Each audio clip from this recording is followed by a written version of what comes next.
since we were last on air, the Pope apologizing for the Catholic Church's involvement in and legacy when it comes to residential schools. It's an atrocious part of Canada's history, of our story as a nation.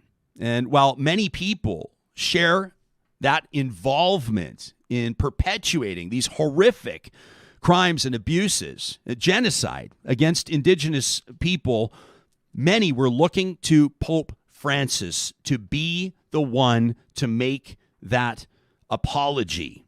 We're going to get to that in just a moment.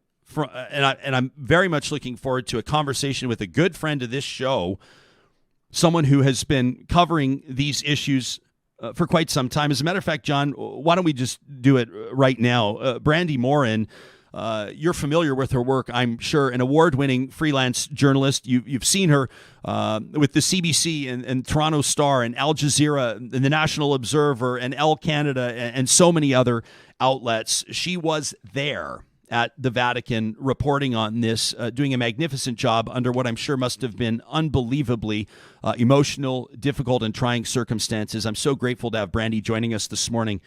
Good morning to you, my friend, and welcome back home. What I mean, as a journalist, as a human being, what an experience for you. Tom, say yes, I'm still kind of recuperating from it all. It was like a storm. It was incredible to be able to be there to witness literally history unfold. Brandi, I'm most interested, obviously, in your assessment and your observations. Your reporting was incredible and continues to make an impact, I know, on thousands of people because I've seen the comments and I've seen what people are saying. I want to summarize just a little bit. I want to read just a little bit of the apology that the Pope delivered and then get your take on it. You know, he said as part of his apology, quote, listening to your voices, I was able to enter into and be deeply grieved by the stories of the suffering, hardship, discrimination, and various forms of abuse that some of you experienced, particularly in the residential schools. He said it's chilling to think of determined efforts to instill a sense of inferiority, to rob people of their cultural identity, to sever their roots, and to consider all of the personal and social effects that this continues to entail, unresolved traumas that have become intergenerational traumas. He said he feels two things very strongly: indignation and shame, sorrow and shame for the role that a number of Catholics, particularly those with educational responsibilities, have in all of these things. He says, I ask for God's forgiveness, and I want to say to you with all my heart, I am very sorry. Generally speaking, or as specific as you'd like to get, how did the apology land with you, Brandi, and what did you see from the Indigenous delegates that you were there with at the Vatican? Yes, so I arrived with the delegates the Saturday prior, and I was reporting on assignment for Al Jazeera English. So the week entailed private one-on-one meetings with the Inuit, Métis, and First Nation delegates with the Pope. There wasn't an apology expected. This has been something that survivors and their families and advocates have been requesting of the Catholic Church for decades, literally, and all the other churches that were involved in these, concentration camps for children have apologized. The delegates had invited the Pope to Indigenous lands in Canada, and they thought, well, maybe the apology might happen there. So on that Friday, when he held the general audience and was providing the response after these meetings that had been held, I was tuning in from the Vatican press room, which was adjacent to St. Peter's Square and inside Vatican City, where this audience was being held in a palace with the Pope and the Indigenous delegates. It was being translated from Italian, and I was at the back and I was trying to listen closely through my laptop. And when it came to the part where he said, I am very sorry, it took my breath away. Like, I was stunned. I, was with my colleagues and I said, he just apologized. The whole week had been just an insane whirlwind. And then to hear those words and to realize what had just happened, it was absolutely stunning. And what I did was I ran out to St. Peter's Square right after and was waiting for the delegates to come outside of the room to address the media. They came out, and it had been raining in Rome for 3 days straight. Sometimes it was raining in buckets. After the apology, the skies literally cleared. Oh, wow. And the delegates came out, and there was beams of light shining on them. The chief, who is, the head delegate for the Assembly of First Nations, Chief Antoine, he said, this was a divine moment.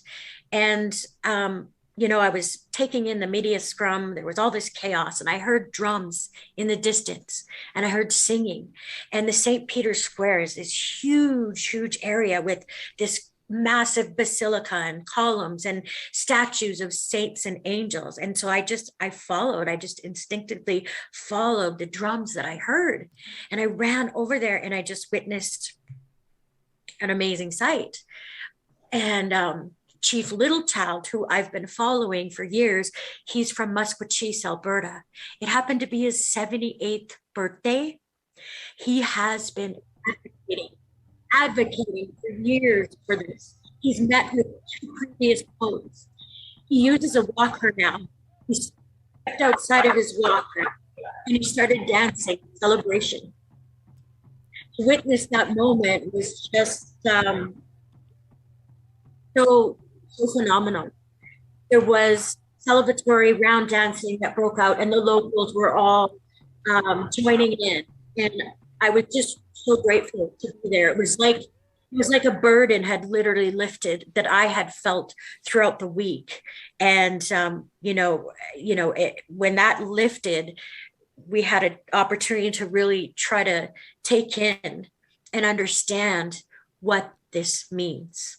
You, when you just mentioned Dr. Littlechild's name, I got a chill up my spine, and I've watched that video that you posted of him dancing there in St. Peter's Square like 15 times, and it's remarkable. He is an incredible person, a residential school survivor himself, a commissioner for the Truth and Reconciliation. I mean, his body of work, his life's work, is unbelievable. And that was his birthday, wasn't it?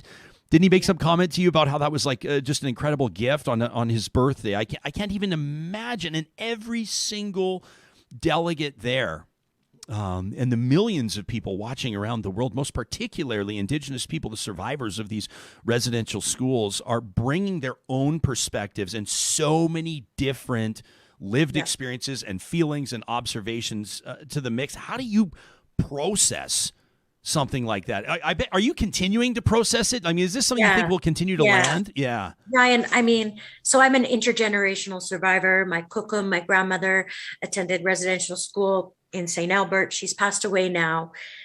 I was thinking of her a lot. I was thinking of the generations of trauma that we carry, and of all the stories of the survivors and the horrific accounts of abuse and neglect and death that I have heard over the years. And even before going to Rome, going to meet Willie and going with him where he searched for graves just a few months ago in his own community, and telling me how he carried the coffin, the wooden box of a 6-year-old unnamed boy that had been repatriated to them among, some children from there, and reburying them, and him telling me, it was honor.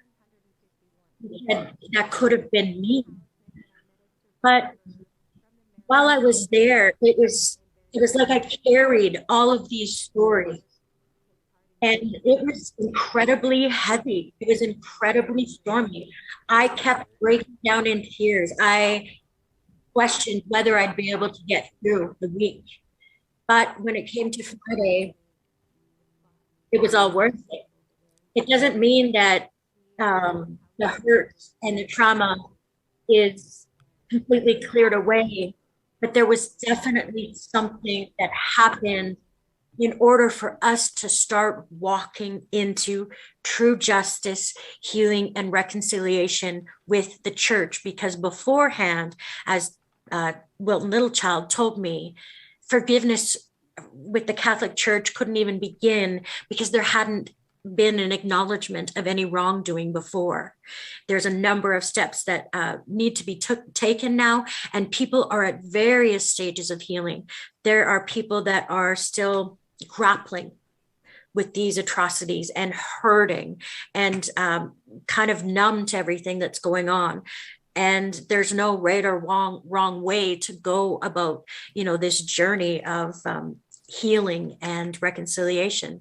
Brandi, one of the points that you made on your Twitter, and people can follow you at Songstress28. If you're just tuning in, live streaming on the Mixlr audio app, we're talking to journalist Brandi Morin, who's just recently returned from Italy. She was at the Vatican reporting on the Pope's apology. And I should share with our audience as well that you've just recently posted your reporter's notebook, which is an amazing resource. People can read it at aljazeera.com. It's kind of almost like a journal, right? It's like a behind the scenes, day by day account of who you talked to and what was going through your mind as you spoke with them, et cetera. But you shared with us by way of your Twitter account that you were hearing that a lot of the survivors or the advocates that were there at the Vatican were actually kind of being piled on. They're being heavily criticized for actually being there, right? Or for meeting with the Pope. Can you give us some insight into that?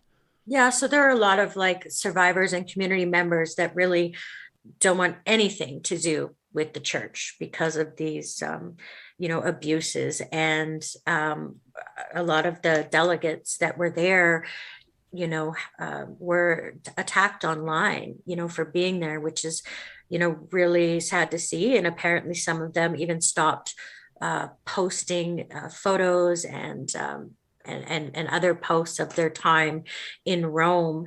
I mean, it's just really indicative of the complete trauma that was inflicted upon our communities, because the family systems and the the Indigenous societal governance was completely destroyed by colonialism, destroyed by these residential schools. And the fallout of that is still being experienced. Still, people are struggling. There are, massive addictions. There are massive, suicides and different adverse statistics that are happening across our communities that stem from colonial violence, that stem from, these residential schools. So that brings me to another point, by the way. The Catholic Church still owes residential school survivors and their families multi-million dollars. They made an agreement years ago in 2006 as part of the Indian residential school settlement, which was one of the largest settlements in Canadian history. They promised to pay at that time $30 million. Now it's estimated that they owe $60 million. They have not paid it yet. It's been, almost 20 years, and the money was supposed to go towards the survivors and intergenerational survivors to help them in this healing process. I was just speaking to the executive director of the Indigenous Residential Schools Survivors Society out of British Columbia just a couple of days ago, Angela White, and she told me they cannot keep up. They need more resources. They need to hire more, counselors and traditional, ceremonial healers, to help on this healing process that is so desperately needed. I want to remind our audience members that obviously we understand that this content and this subject matter can be extremely upsetting, and there are resources available. Canada's Indian Residential School Survivors and Family Crisis Line is available 24 hours a day at 1-866-925-4419. Brandi, one of the things you managed to blur the lines in journalism in the most wonderful way. You are able to, and you do approach your work, and you have consistently done so. I think we've known each other for about 10 years, and I've watched what you do, and there is a lot of heavy lifting, and you're not afraid to share about the impact that that has on you. And I think that that's such an important element of your storytelling. You tweeted just a short time ago, following this experience, quote, "I struggled in Rome," you told us, "more than you anticipated. Emotionally, spiritually, physically." You tweeted the nightmares, waking up not able to catch your breath, your heart beating out of your chest. You say, "I'm back home now, but last night the nightmares continued. This is part of this work, and it's trauma." Mm-hmm. I mean, it's not kind of standard journalism what you're doing as an Indigenous person, as an intergenerational survivor. I mean, how do you manage what comes with this? How are you holding up? You know what? This is not just a job for me. This is a purpose. This is a calling that I am deeply, deeply committed to and passionate about. And yes, I am affected. And I'm just privileged to be able to tell our stories from an Indigenous viewpoint, as an Indigenous woman, as an Indigenous intergenerational survivor who is navigating myself, the reclamation of my Indigenous identity and maneuvering through this healing process. I mean, it's continuous trauma, this work. 90% of the work that I do, whether it's survivors or missing and murdered Indigenous women, or, poverty, or just a lot of these, these ailments that our people are struggling with. There are a lot of different positives, but my focus is to uplift these human rights violations that are happening to our people. So it is extremely heavy. I often, when I go on the road to assignment, I learn to take sleeping pills with me, because if I need them, the nightmares are atrocious, and I'm personally affected by that trauma. But what I find is, once I get the story out there, whether it's written or whether it's broadcast, I find that there's a release that happens. And when that story gets out there, when, the voices of these, of these people that I'm showcasing, it's just, I feel lighter, and it's just, and I just get more determined to keep doing this, because our stories haven't really been brought to the world, and our world and our society is in a place where they're very hungry now to learn these truths and to learn about our people and to understand these stories. So I'm just getting started. I've been working for National Geographic. I was traveling with them, last summer. I'm working on a couple of, documentaries, and I have a book that's coming out this summer, my very first book, Our Voice of Fire, which documents my journey to becoming this journalist for justice, and also a couple of features to be published yet out of Rome. So it gets really tough, but I've been telling myself today, it's all worth it, because I think we're starting really to break through, and people are starting to see our people. Yeah. Journalists for justice. I love, that's how I'm introducing you moving forward. Every time we're going to talk after this, that's how I'm introducing you. We've been reminded so many times from, the voices that matter on this program in the context of truth and reconciliation, that it has to start with truth. And the truth comes about in many different ways. One of them is in-depth journalism and long-form storytelling, like you're doing and like you're committed to do. You met with a woman by the name of, was it Lorelei? Is that right? Yep. Lorelei Williams. Yeah. And you posted this stunning photo in front of the Roman Colosseum with her. This is it a shawl that she's wearing? Very significant. Can you tell us about her? You talked about nightmares and things like that. And per your reporter's notebook at aljazeera.com, I was reading it before we spoke today. She shared something pretty powerful that you tell your readers really resonated with you in a tragic context, but boy, is it ever powerful. Yeah. So I'm writing a feature on Lorelei, and she's also in our documentary. She was not a part of the official delegation. She found out about it and she paid her own way there. She's a well-known international advocate for missing and murdered Indigenous women and girls, but both of her parents attended the residential school in Mission, BC, and both of them are deceased. I think Lorelai's only about 42, and her mother, she believes, died by drinking herself to death because of the abuses that she experienced. So she wanted to be there because she knew that this was significant, and she wanted to, be there on behalf of her parents to witness. But as we were doing an interview in front of the Colosseum in Rome, where, gladiators once fought to the death, and home of these great fabled warriors, I knew that I was in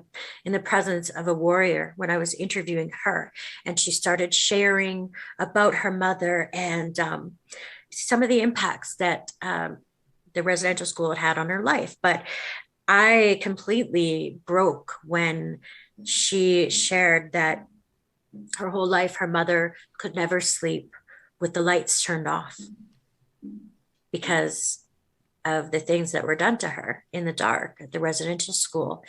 And it dawned on me, because my cookum was the same. And her whole life until she passed away, she always had to have the light on. And I just never knew why. I just knew that she was fearful.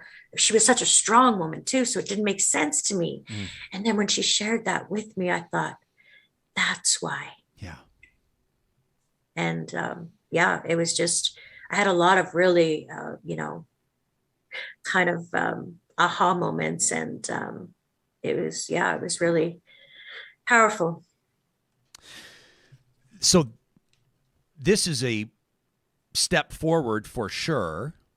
I didn't actually realize, to be honest, I learned something every time I talk to you, but I didn't, when you say that you weren't expecting an apology, you were surprised to hear an apology. And one of the first things I noted is when you had arrived in Rome, right, you were actually, like, your initial response was a little bit critical. You felt like the situation was kind of being overmanaged, like there was going to be limited media access, right?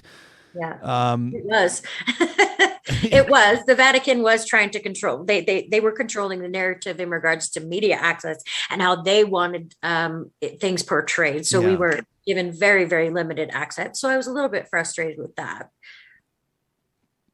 But it's, I guess now you get to a point where, we have our recommendations, almost 100 of them here in Canada from this Truth and Reconciliation Commission. I know that a lot of people, it's interesting. We talk to people, whether they're organizational leaders or whether they're advocates or just even people personally, that will say that they're trying to treat it like a checklist, and they're trying to make meaningful. And a lot of people keep it to themselves, and this is their personal journey. And a lot of other people, I think, are trying to do it a little bit more out in the open, whether it's to set an example or perhaps to in their context, depending who they represent or who they are, to try to make things right. I guess now, a big one when it came to a lot of people's expectations, they wanted to see an apology from the Vatican. And now people may say, what are the next steps? You've talked about reparations. I know that there are Indigenous artifacts that a lot of people... I saw them. Yeah, can you tell us about those and maybe what the future of that might look like? I mean, was there any commitment that you picked up on to maybe return those to where they belong? Yeah, so I had been on a tour of the Vatican Museum with the delegates and stayed with them for a while, but it was just really crowded with a lot of different tourists and stuff.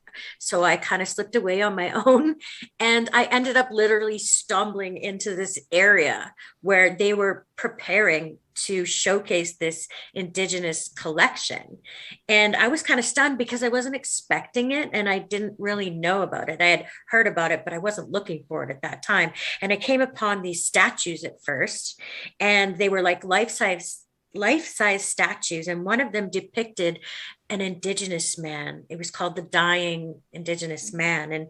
And I just thought, like, wow, here we are in this, this ancient city with these delegates, these Indigenous delegates that have traveled across the world, and they're still here. We're still here. We aren't dying out. And I seen, this headdress, which is it's a ceremonial item, and other ceremonial items being procured, and they were behind like this glass wall in this office, and I was just I was kind of bothered by it Yeah. because our people, these are items that were pillaged and stolen and put on display as if we are something of the past. And so I know that the delegates did call for them to be returned, and the Inuit the ITK leader Natan Obed actually met with, I guess, the head curator shortly after, and they're in talks to have the items returned. Which I think, first of all, is an obvious next step, and second of all, I think I would imagine that would be pretty meaningful for a lot of people that would like to see further actions taken. Right, like this isn't the type of situation where the Pope apologizes and then all of a sudden everything's cool. There's so much work still to be done, and we've learned on this program about the idea of these 7 generations and the 7 generations that it would take to truly address and heal, ultimately, not ever forget, but heal from these atrocities. Here at home, we've shown, you talked to, survivors from Marival, and you've been to Cowessess.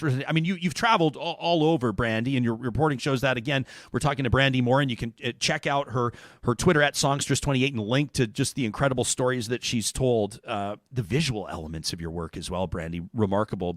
I gotta shout out my girl Amber Bracken. Yeah, but Edmontonia. Yeah, she's Edmontonian, and guess what? Today she won the World Press Photo of the Year. She beat out over 63,000 entries, and her photo is from the Kamloops Residential School. I'm so proud of her, and we worked together on a lot of projects. She was with me in Rome, and so it's her incredible portraits that accompany a lot of my work. And I'm working with filmmaker Gordy Day of Night School Films, based out of Calgary, to document these historic events. Yes, that's the photo.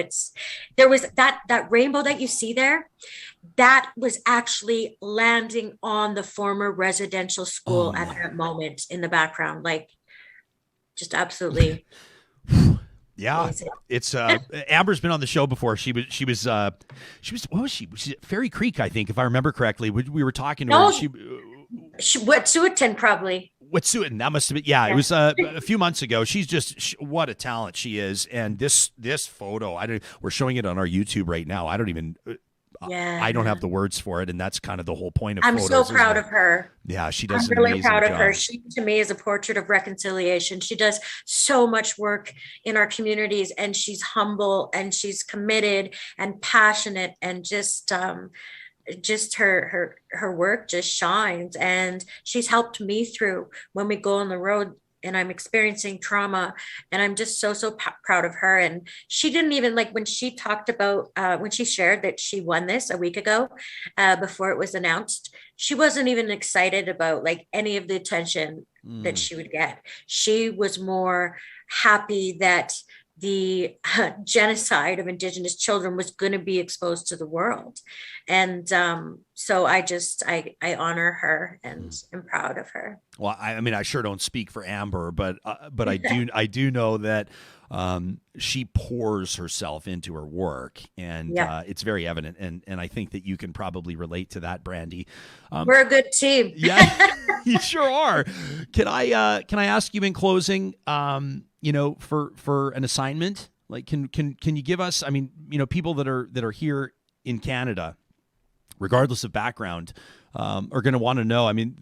Obviously it's impossible to ignore the magnitude of a papal apology and this whole story, but people are going to say, what's next? Like, what do we do next? What are the next steps for people in Canada? What's an assignment, or what's something that's really on your radar? Having spoken to survivors one-on-one, you're putting faces to stories, which is the most powerful way to tell them. What's your assignment to the rest of us?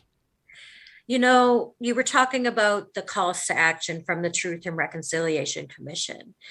That's resources that is available to anybody. They're available online. And something that Chief Wilton Littlechild, has recommended to me before is to advise people to go through those calls to action and pick one or two of them that speaks to you and start there. Start within your own communities. Start with the conversations at your table. Start with learning your true history. Start with whose land you're on and understanding that. Because guess what? We weren't educated in the school system. That was strategic in order for the general public to really not understand the agenda of, colonization and the genocide that was taking place. So we have a lot of learning to do together going forward. And so just get to know your neighbor and don't be afraid to reach out. Brandi Morin is an award-winning journalist out of Treaty 6 territory in Alberta, Canada, a journalist for justice. You can read her reporter's notebook at aljazeera.com, Walking to Justice, Canada's Residential School Survivors. And, of course, give her a follow if you don't already. It's Songstress28 on Twitter. You can follow her on Instagram as well. Brandi, it's always a huge honor to connect with you. Keep up the incredible work. Hi, Ryan. Thank you for all the work you're doing on your show for reconciliation. Take care. Appreciate it, Brandi. Thanks so much. You can let us know how